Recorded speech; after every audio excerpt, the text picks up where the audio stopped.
Hello and welcome to another episode of Jeff and Angie Photography FSTOP.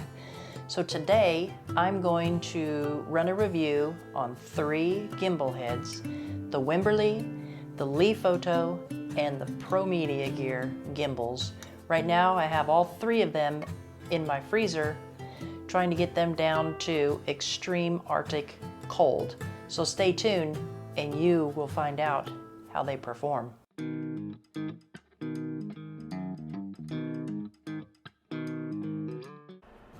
Alright, so before we get started, I just want to remind you about the Build Expo that B&H is putting on for their 50th anniversary in New York. If you're going to be there, send me a message. I'd love to meet up with you. Oh yeah, and don't forget to subscribe to our channel.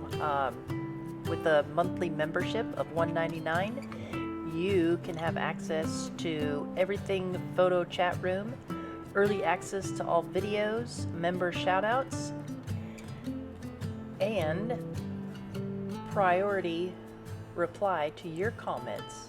So don't forget, subscribe now. Right, so here we have the Wimberly, the Leofoto, and the ProMediaGear. And while they're brewing in the freezer, we'll talk a little bit about their specs. We've got the Wimberly that comes in at $595, weighing in at 3.15 pounds. Leofoto coming in at $498 and weighing in at 2.2 pounds. ProMediaGear Katana is at $650 and weighs in at 2.4 pounds. All right, let's go grab these one by one out of the freezer and see how well they perform. All right, so here are all 3 of the gimbals packed in the ice chest with ice so we can see how they performed. All right, so here we go. I got gloves so I don't get frostbite down here in South Texas because these gimbals are pretty cold. All right. Number 1 out of the box is the Wimberly. Go ahead and put it on the tripod here. Loosen it up. Still pretty smooth.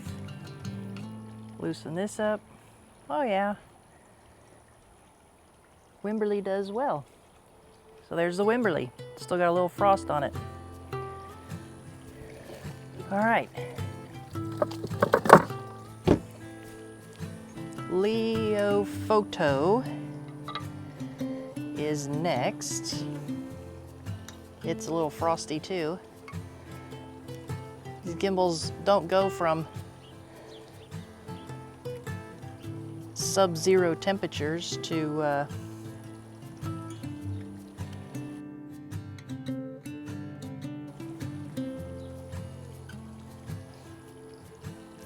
so here's the Leofoto loosened up. It's a little stiff coming out of the freezer. Let's check this one. Loosen it up. Yeah. It's a little stiff, a little sticky. Oh, that unscrewed it. Ugh. Yeah, it's definitely stiff coming out of the freezer. All right. Now for the ProMediaGear. Put this one on. Tighten it up so I can get it tight. Loosen it up. Spins like a champ. Flows like a champ. So there's all 3 of the gimbals out of the freezer. The Wimberly and the ProMediaGear did well. The Leofoto was a little sticky, but it's still usable. All right, so next we're gonna go over safety features. So, on the Wimberly, you loosen this nut and you slide it up and down to adjust it. But if you're out and you're carrying this over your shoulder and you bump this and it's loose, it flies right off, camera gear and all. So that is one of the things I don't like about this one. And it also does not have anywhere to attach any type of flash accessories, GoPro, anything like that. This one has the same type of safety issue, but this nut is either tight or loose, and off it goes. And there's not much from tight to loose. There's tight, there's loose. So yeah, that one is definitely no. This one, you have to actually bump it a couple times. There's tight.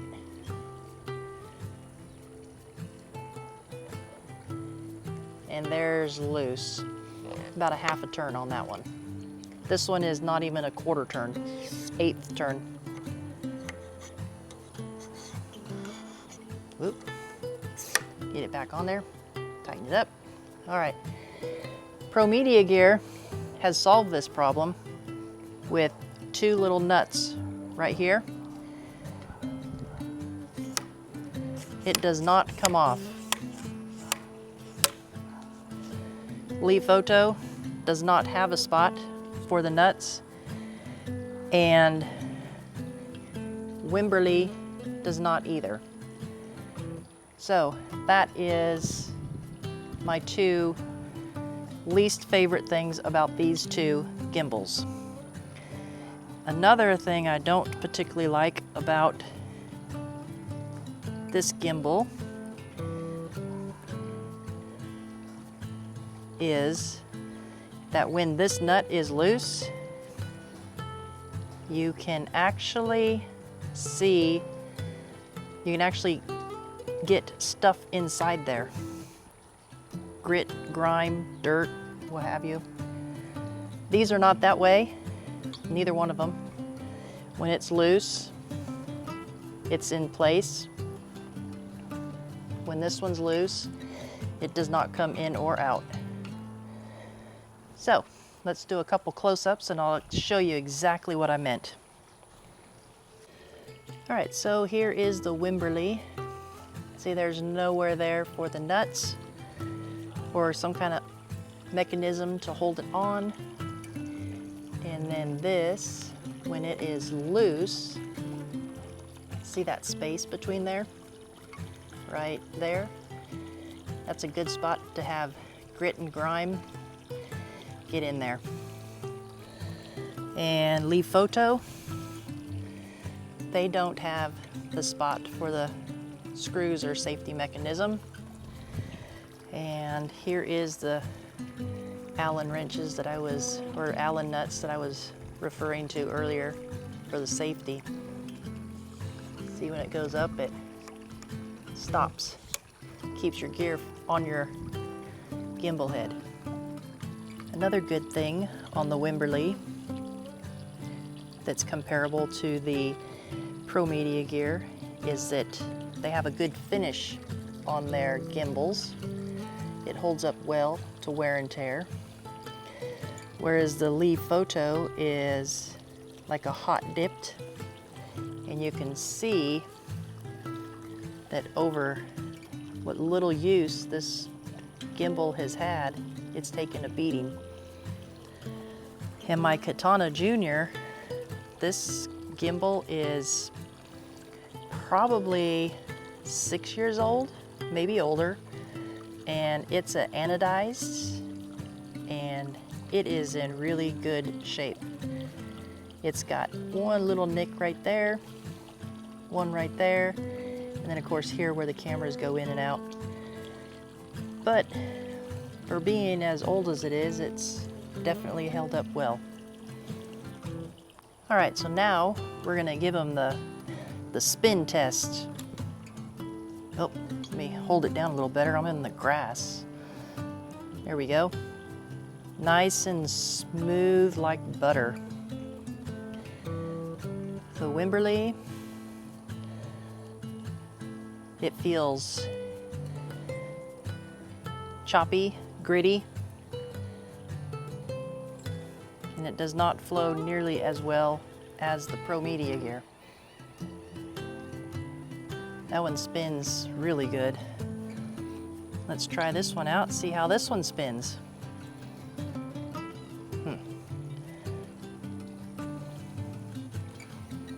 Guess that's as loose as it gets. It does not spin as smooth. All right, let's do this.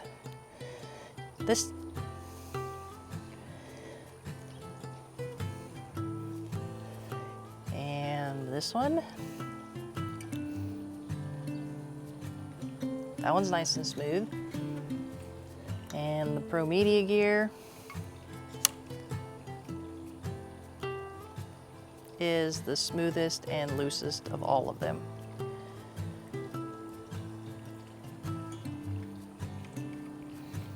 Tighten these up.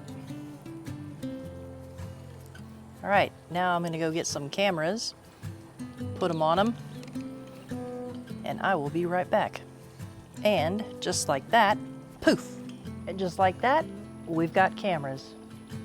On the ProMediaGear gimbal, we got the Canon R3, the Canon 600. This is the heaviest setup we own. On the Leofoto, I've got the A1 and the 600 Sony. This is the next heaviest payload. And on the Wimberly, I've got the lightest gear. I've got the other A1 with the 400. Not a lot of difference, but little.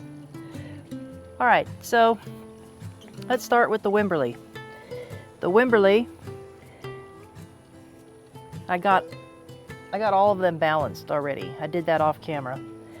To get them balanced, all you do is move them up and down. Typically, this is in the center of your camera, and then you will move your tripod foot forward, backwards, till you get it to where it will stay where you put it.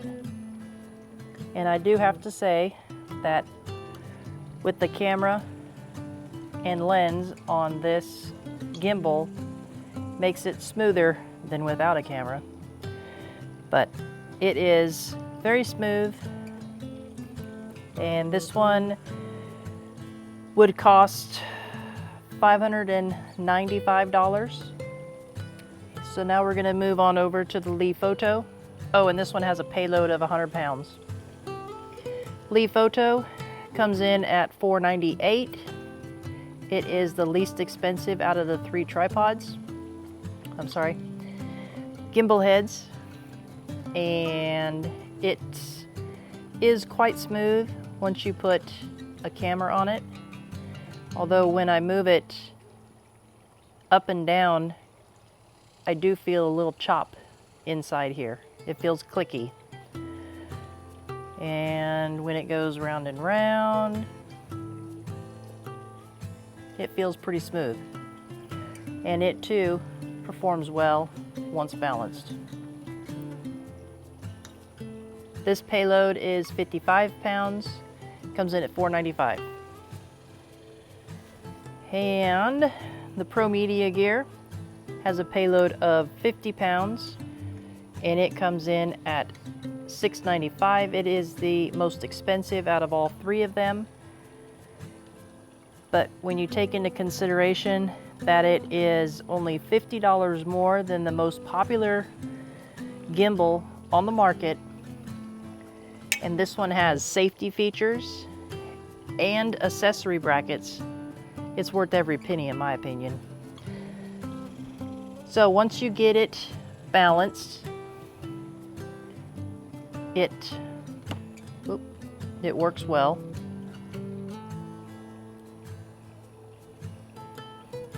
And it is smooth even with the camera on it.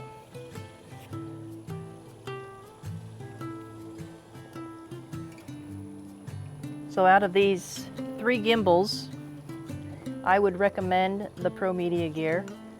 I think that it has the best bang for the buck. It's made in the USA, best finish,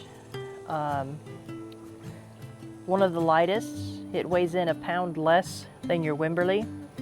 And on hikes, that pound will feel like a lot of pounds at the end of the hike, I guarantee it. But overall, of course, my choice is ProMediaGear. I think it wins hands down. Hope you enjoyed this video. Don't forget to like and subscribe and ring my bell so you too will get notified the next time I post a video. Have a great day. Go out and click that shutter. Share your photos on social media and tag me in them so I can see them. Talk to you later. Bye.